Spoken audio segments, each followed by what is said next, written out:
Hi and welcome back to my YouTube channel. And இன்றைக்கி பார்த்தோம் அப்படின்னா உண்மையாலுமே என் லைஃப்பில் எங்கள் ஃபேமிலி ஃபேஸ் பண்ண ஒரு சில அமானுஷ விஷயங்கள் தான் வந்துட்டு நீங்கள் ஷேர் பண்ண போகிறேன். இது உண்மையாலுமே நடந்திருக்கு. இது போக்கேத்துக்கு இருந்தப்போ பார்த்தீங்கன்னா அந்த வீட்டுக்கு ஓனர் வந்து எங்களுக்கு வந்து மேல் ஃப்ளோர் வந்து கொடுத்துருந்தாங்க. எங்களுக்கு வந்து கீழே இல்லை, மேல் ஃப்ளோரில் தான் எங்களுக்கு வந்து வீடு இருந்துச்சு. அந்த வீடு வந்து பார்த்திங்கன்னா ஒரு பெட்ரூம் அட்டாச்சாகவே வந்து பூஜை ரூம்பு, அதுக்கப்புறம் வந்து பாத்ரூம், முன்னாடி வந்து பார்த்திங்க அப்படின்னா ஒரு ஹாலு, ஒரு சின்ன கிச்சன், ரொம்ப ஒரு காம்பேக்டாக ஒரே ஒருத்தங்க தான் நின்று அங்கே சமைக்க முடியும் அந்த மாதிரி வந்து ஒரு கிச்சன் இருந்துச்சு. ஸோ அதுக்கப்புறம் என்ன ஆச்சு அப்படின்னு பார்த்தீங்கன்னா அந்த வீட்டுக்கு போனதுக்கப்புறம் பூஜை ரூமுன்னு கட்டியிருக்காங்க. பட் அந்த பூஜை ரூம் பார்த்திங்கன்னா காலையில் நேரத்துலேயே ரொம்ப கும்மிருட்டாக இருக்கும். ஒரு டார்ச் எடுத்துகிட்டு தான் நம்ம உள்ளே போனோம். அந்த மாதிரியான ஒரு என்ன சொல்கிறது ஒரு ரூம் அது. அப்போ பார்த்தீங்க அப்படின்னா ரொம்ப இருட்டான ஒரு ரூம். உள்ளே வந்து எதுவுமே நாங்கள் என்ன அதுக்குள்ளே வச்சுருப்போம்னா கிச்சன் வந்து ரொம்ப குட்டியாக இருக்கிறதுனால அந்த ரூமில் வந்துட்டு நாங்கள் நிறையா என்ன பண்ணுவோம்னா கொஞ்சம் ஹோல்சேலாக நம்ம வாங்குவோம் இல்லையா. ஒரு சில இப்போ அரிசி எடுத்துக்கிட்டிங்கன்னா ஒரு 50 கிலோ மூட்டை, ஸோ அது பெருசாக இருக்கும். ஸோ அதையெல்லாம் கொண்டு போய் கிச்சனில் நம்ம வைக்க முடியாது. அந்த மாதிரி இருக்கிறதெல்லாம் தூக்கி இதில் போட்டுக்கலாம். வந்து ஒரு மாதிரியாக எப்படி சொல்கிறது, அந்த வைபே வந்து நல்லா இல்லை எங்களுக்கு. அந்த டயத்தில் நிறையா பிரச்சனை வீட்டுக்குள்ளே இந்த மாதிரிலாம் இருந்தது. அப்போ வந்து நாங்கள் என்ன பண்ணியிருந்தோம், எங்கள் பாட்டி வந்து அந்த வீட்டுக்கு வந்து நாங்கள் குடியிருக்கிறப்போ கூட்டிருந்தோம். ஸோ அப்படி கூட்டிகிட்டு வரும்போது பார்த்தீங்க அப்படின்னா அவங்க வந்துட்டு என்ன பண்ணாங்கன்னா அந்த பெட்ரூமில் வந்து உட்காந்துருந்தாங்க. அம்மாவும் பாட்டியும் வந்து பேசிக்கிட்டு இருந்தாங்க. அப்போ என் பாட்டி வந்து உயிரோடு இருந்தாங்க, இப்போ இல்லை. ஆனால் அந்த டயத்தில் அவங்க வந்து பேசிகிட்டு இருக்கிறப்போ நான் வந்து பால் இருக்குல்ல, அந்த ரப்பர் பால் இருக்கு இல்லையா, அதை வச்சு நம்ம போட்டோம் அப்படின்னா செவத்தில் எரிஞ்சோம் அப்படின்னா ஆட்டோமேட்டிக்காக நம்மகிட்டே வரும். ஸோ அந்த மாதிரி போட்டு விளாண்டுட்டு இருந்தேன். அதுக்கப்புறம் வந்து பார்த்தீங்க அப்படின்னா அந்த மாதிரி போட்டு விளாண்டுட்டுருக்கிறப்போ அந்த பால் வந்துட்டு என்ன பண்ணிடுச்சு, அடித்த ஃபோர்ஸில் அது வந்து என்ன ஆயிடுச்சு, அந்த பூஜை ரூமுக்குள்ளே போயிடுச்சு. ஏன்னா சம்திங் எனக்கு அது நெகட்டிவாக இருக்கிறதுனாலையோ என்னமோ தெரில, எனக்கு ஒரு மாதிரியாக இருக்கும். அங்கே யாரோ இருக்கிற மாதிரி அந்த ரூமுக்குள்ளே அப்படியெல்லாம் வந்துட்டு ஒரு விதமான ஒரு பதட்டம், பயம். அதுக்குள்ளே பால் போனதும் எனக்கு பயந்துக்கிட்டே உள்ளே போனேன். உள்ளே போய் ஒரு செகண்ட் கூட ஆயிருக்காது, உள்ளே கால் எடுத்து அந்த பாலை கையில் எடுத்திருக்கேன். மயக்கம் போட்டு உள்ளே அப்படியே அந்த மயக்கம் போட்டு அந்த ரூமுக்குள்ளே வந்து நான் விழுந்துட்டேன். எனக்கு என்ன நடந்துச்சு என்ன ஏதுன்னுலாம் எனக்கு தெரியல. ஏன்னா நல்ல வேலை அங்கே வந்து சுற்றி எந்த ஒரு ஹார்ம்ஃபுல்லாக இருக்கிற மாதிரி எந்த பொருளும் அந்த ரூமில் இல்லை. இல்லாட்டி மேலே இது பட்டிருக்கும். அந்த மாதிரி எந்த ஒரு இதுவும் இல்லாமல் என்ன பண்ணியாச்சு, வெளியே கூட்டிகிட்டு வந்து பெட்டில் வந்து படுக்க வச்சுருந்தாங்க. அப்போது ரொம்பவே வந்து எனக்கு எந்திரிச்சதுக்கப்புறம் வந்து பாட்டியும் அம்மாவும் பேசிகிட்டு இருக்காங்க. இந்த மாதிரி உள்ளே விழுந்துட்டா அப்படின்னு சொல்லிட்டு நான் ரொம்ப பயந்து போயிட்டேன். அந்த டயத்தில் ரொம்ப பயந்தேன். அது என்ன ஃபோர்ஸு என்ன ஏதுன்னு தெரில, ரொம்ப பயப்படுத்தின மாதிரி ஒரு ஃபீல். மயக்கம் போட்டு விழுந்துட்டேன் அந்த இடத்துல. அதுக்கப்புறம் என்ன பண்ணாங்க அப்படின்னா கொண்டுட்டு வந்து பாட்டி வந்து ஸ்ட்ரிக்டாக எங்கள் அம்மா கிட்ட சொல்லிட்டாங்க. எங்கள் அம்மா என்னைய வந்து அந்த ரூமுக்கு வந்து அந்த பிள்ளைய வந்து தனியாக அனுப்பாத, எதாக இருந்தாலும் நீங்களே போய் பண்ணுங்க, அந்த பொண்ணை வந்து அந்த ரூமுக்குள்ளே அந்த பூஜை அறைக்குள்ளே போக வேண்டாம் அந்த மாதிரி வந்துட்டு சொல்லிட்டாங்க பாட்டி.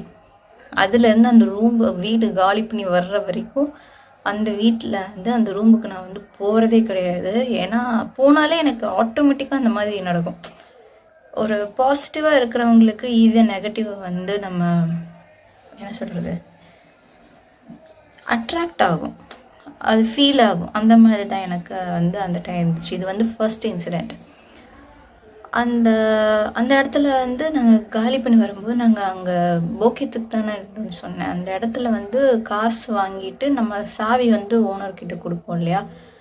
அப்படி கொடுக்குறப்போ பார்த்தீங்கன்னா ஓனர்கிட்ட வந்து கேட்டோம்.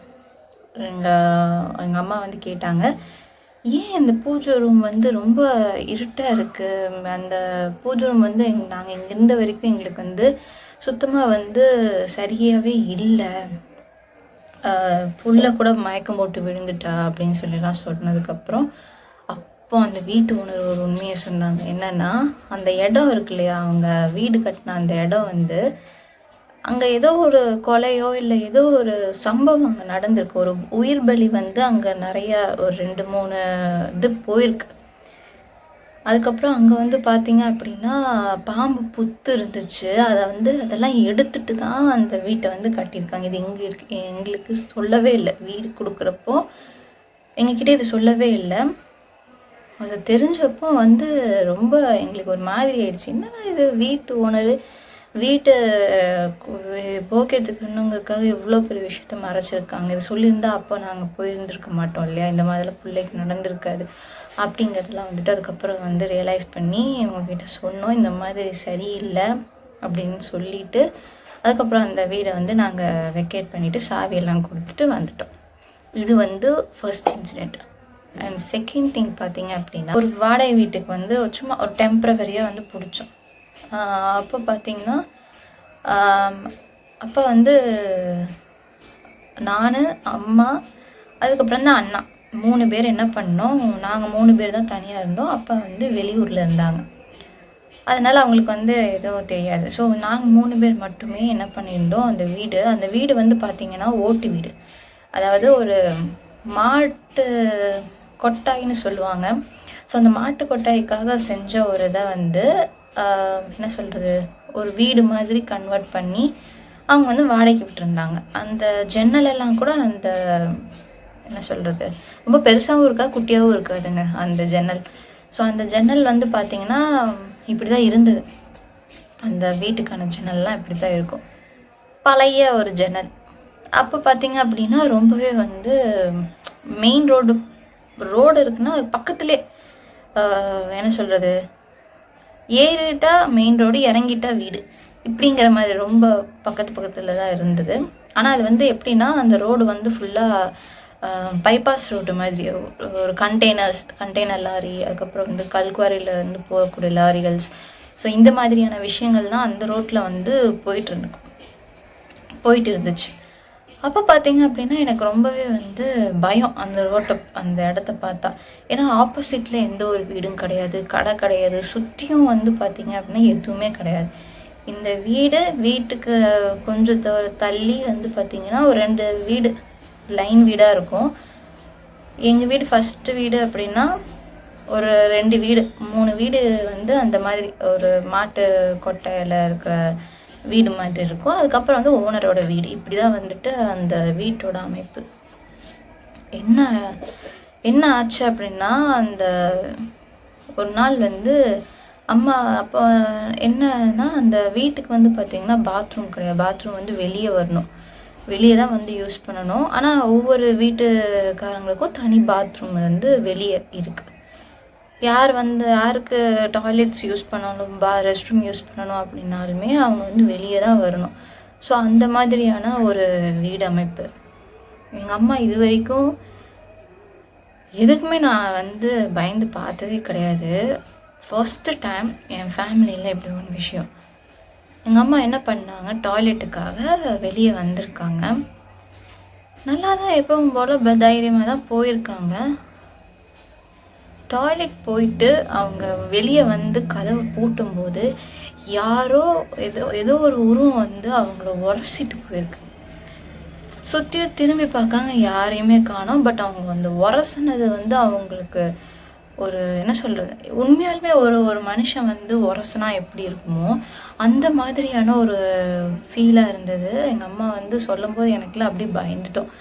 ஏன்னா இது வரைக்கும் அந்த மாதிரி வந்து எதுவுமே ஃபீல் பண்ணது கிடையாது. பட் இது ஃபர்ஸ்ட் டைம் அப்படியே வந்து ஏதோ ஒன்று இப்போ இப்படி சறுக்குன்னு பக்கத்தில், ரொம்ப பக்கத்தில் போனால் இப்போ இருக்கும், தூரத்தில் கூட கிடையாது, ரொம்ப பக்கத்தில் அப்படியே உரசிட்டு போச்சு அப்படின்னு சொல்லிட்டு அப்படியே கிடுகிடுன்னு அவங்க கையெல்லாம் அப்படியே நடுங்குது. அந்த அளவுக்கு வந்து பயந்து என்ன பண்ணிட்டாங்க, குடுகுடுன்ட்டு வந்து கதவை பூட்டிட்டு பயங்கர பயம், நடுக்கும்.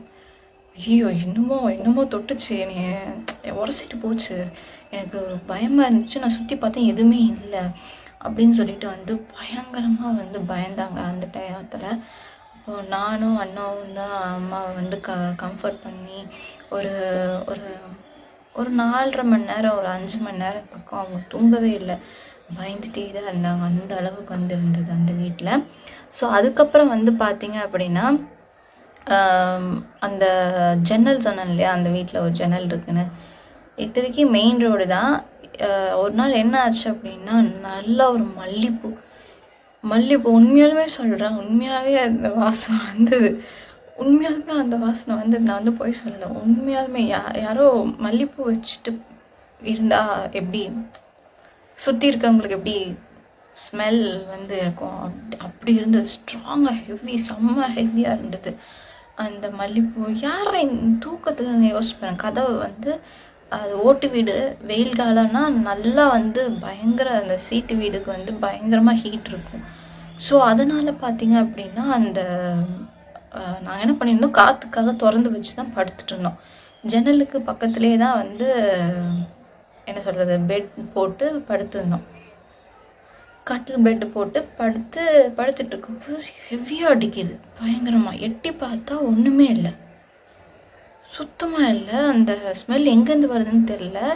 நாங்கள் என்ன நினச்சோன்னா, யாராவது லாரிக்காரங்க வந்து அந்த சைடு ஃபுல்லாக லாரி அந்த மாதிரி தானே போகுது. ஸோ அதனால் அவங்க யாராவது நிப்பாட்டியிருப்பாங்க. அவங்க இது ஊதுபத்தி இந்த மாதிரி ஏதாவது ஒரு மல்லிகைப்பூ அந்த மாதிரி வச்சுருப்பாங்களா இருக்கும். இருந்தாலும் இவ்வளோவுக்கு ஹெவியாக அடிக்குமா என்ன அப்படின்னு நாங்கள் பேசி பயந்துட்டே ஓப்பன் பண்ணி பார்த்தோம். எட்டி பார்த்தப்போ ஒருத்தரும் இல்லை, சுத்தமாக இல்லை. ஆனால் ஹெவியாக பயங்கரமாக வந்து அந்த ஸ்மெல் அடிச்சது.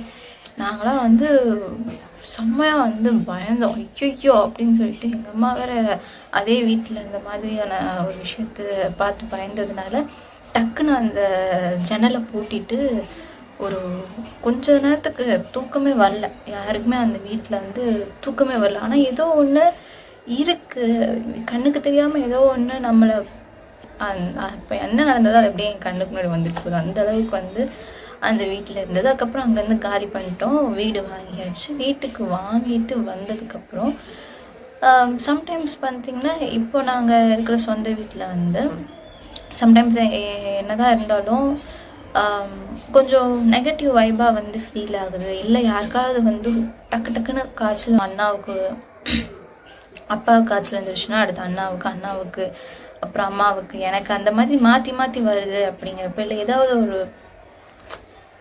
சண்டை வந்துகிட்டே இருக்குது, நெகட்டிவாக இருக்குது அப்படின்னு தெரிஞ்சிச்சு அப்படின்னா எப்போவாவது நாங்கள் என்ன பண்ணுவோம்னா, இந்த கற்பூரம் இருக்கு இல்லையா, கேம்பர், அது வந்து நாங்கள் என்ன பண்ணுவோம்னா நைட் நேரம் வைப்போம். எப்போவுமே வந்து இது வச்சுட்ருக்க மாட்டோம். பட் சொன்னாங்களே, ஒருத்தங்கிட்ட சொல்லும்போது அவங்க சொன்னாங்க, இந்த மாதிரி வந்து பண்ணி பாருங்கள் கரெக்டாக இருக்கும் அப்படின்னு சொல்லிட்டு சொன்னாங்க. சரின்னு சொல்லிட்டு நாங்களே என்ன பண்ணோம், அது அந்த மாதிரி டயத்துலலாம் நாங்கள் என்ன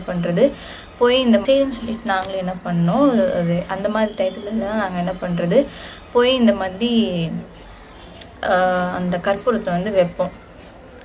வைக்கிறப்போ ஒரு நாள் அம்மா வைப்பாங்க, ஒரு நாள் நான் வைப்பேன். இந்த மாதிரி ஆல்டர்னேட்டாக தான் வைப்போம்.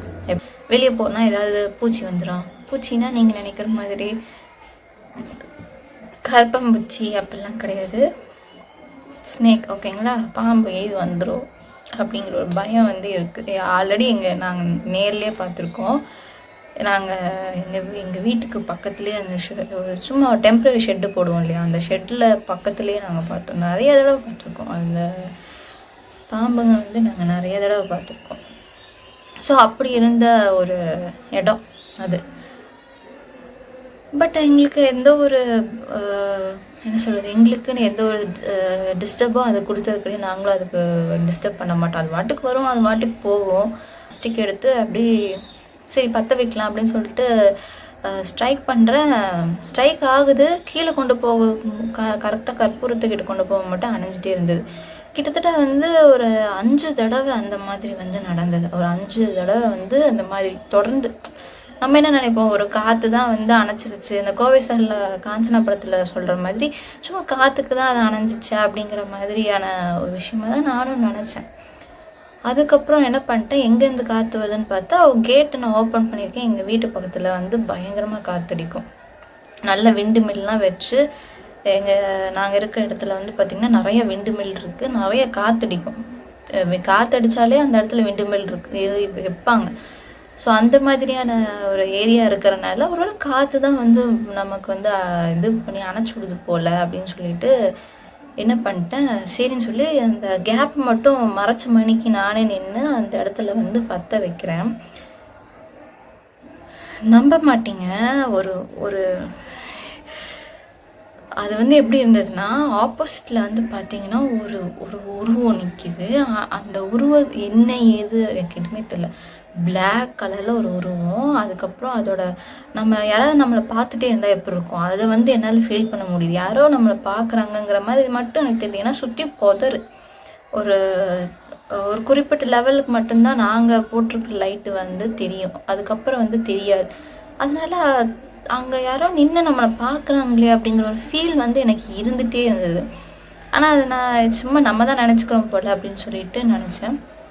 ஆனால் அந்த டயத்தில் வந்து உண்மையாலுமே ஏதோ ஒன்று நம்மளை பார்க்குதுங்கிறத ஒரு நேரத்தில் எனக்கு புரிஞ்சிருச்சு. புரிஞ்சதுக்கப்புறம் சரி நல்லதில்லை, வைக்காமல் போயிடலாமான்னு கூட நான் நினச்சேன். ஆனால் அப்படி நம்ம எதுக்கு இங்கே வரைக்கும் இவ்வளோ தூரம் வந்துட்டோம், கற்பூரம் தானே ஏற்றிட்டு போயிடுவோம் அப்படின்னு சொல்லிட்டு கஷ்டப்பட்டு அந்த கற்பூரத்தை எரிய வைக்கிறதுக்கே அவ்வளோ கஷ்டப்பட்டேன் அந்த டயத்தில். ஏன் அப்படி நடந்துச்சுன்னு தெரில. மற்ற டயத்துல எல்லாம் நான் தான் வச்சுருக்கேன். எனக்கு எந்த ஒரு தடங்களோ இல்லை எந்த ஒரு விஷயமும் வந்ததில்லை. அந்த ஒரு நாள் எனக்கு வந்து அப்படி ஃபீல் ஆச்சு. அதுக்கப்புறம் உண்மையாலுமே அந்த தீப்பெட்டிலேருந்து குச்சி எடுத்து மறுபடியும் நான் ஸ்ட்ரைக் பண்ணுறேன். அந்த தீக்கு யாராவது நம்மளை பார்த்துட்டு இருந்தால் அவங்க கண்ணில் எப்படி தெரியும், ஒரு அந்த தீ தெரியும் இல்லையா, நம்ம கண்ணோடைய அந்த பியூப்பிள் அந்த கருவிலியில் வந்து நமக்கு தெரியும்ல, அதே மாதிரி ஒரு விஷயம் நான் வந்து அந்த உருவத்தில் பார்த்தேன். வச்ச உடனே திரும்பி பார்க்காம தெரிச்சு உள்ளே ஓடி வந்தேன். உள்ளே ஓடி வந்து நான் அம்மா கிட்ட சொல்கிறேன், அம்மா எனக்கு ஒரு மாதிரி ஆயிடுச்சுமா, என்ன பண்ணுறதுனே தெரிலம்மா அப்படின்னு சொல்லிட்டு பயங்கரமாக அந்த டயத்தில் வந்து நான் அம்மா கிட்ட சொன்னேன். சரி சரி சரி சரி வயசு பொண்ணுக்கு அப்படி தான் வந்து தெரியும், அதெல்லாம் வந்து பெருசாக நீ யோசிக்காத, அப்படி தூங்க முடியாது, ஜீசஸ் இருக்காருன்னு சொல்லிட்டு வேண்டிக்கோ அப்படின்னு, பயம் போயிடும் அப்படின்னு சொல்லிட்டு சொன்னாங்க. அதுக்கப்புறம் அந்த மாதிரி இது பண்ணிவிட்டு போய் படுத்து தூங்கியாச்சு. அது குட்டியாக ஒரு விண்டோ மாதிரி இருக்கும். அது எதுக்கு வச்சாங்கன்னா எங்கள் அம்மாவுக்காக நாங்கள் அதை வச்சோம். ஏன்னா அது சின்ன வயசில் வந்து அவங்க வீட்டில் மண் வீட்டில் வந்து ஜன்னல் சைஸாக அவ்வளோதான் இருக்குமா, அதை வந்து அவங்க மிஸ் பண்ணுறாங்கக்காண்டி நாங்கள் அதை வச்சோம். ஸோ அந்த இடத்துலேருந்து என்ன பண்ணிட்டு அழுகிற சத்தம், பயங்கரமாக அழுகிற சத்தம் பயங்கரமாக கேட்குது. நான் அம்மாவை எழுப்பலாமா, ஐயோ நமக்கு மட்டும்தான் இப்படி கேட்குதா என்ன எதுன்னு தெரியலையே. ஏன்னா நம்ம நைட்டு வந்து எதையுமே நினைக்காம தான் தூங்குகிறோம். ஸோ இந்த மாதிரி டயத்தில் யார் இது அப்படின்னு சொல்லிட்டு ஒரு மாதிரியாக வந்து இது ஆனதுக்கப்புறம் அம்மாவை நான் எழுப்புனதுக்கப்புறம் வந்து அந்த சவுண்டு வந்து பார்த்திங்கன்னா கம்மியாகுது. அந்த டயத்தில் யார் அந்த நேரத்துக்கு வந்து அங்கே உட்காந்து அழுக போகிறா, எனக்கு ஒன்றும் தெரில அப்படின்னு சொல்லிட்டு அந்த மாதிரி ஒரு ஃபீல் இருந்துச்சு. ஸோ அடுத்த ஒரு வீடியோவில் வந்து சந்திக்கலாம். Until and bye from Aani.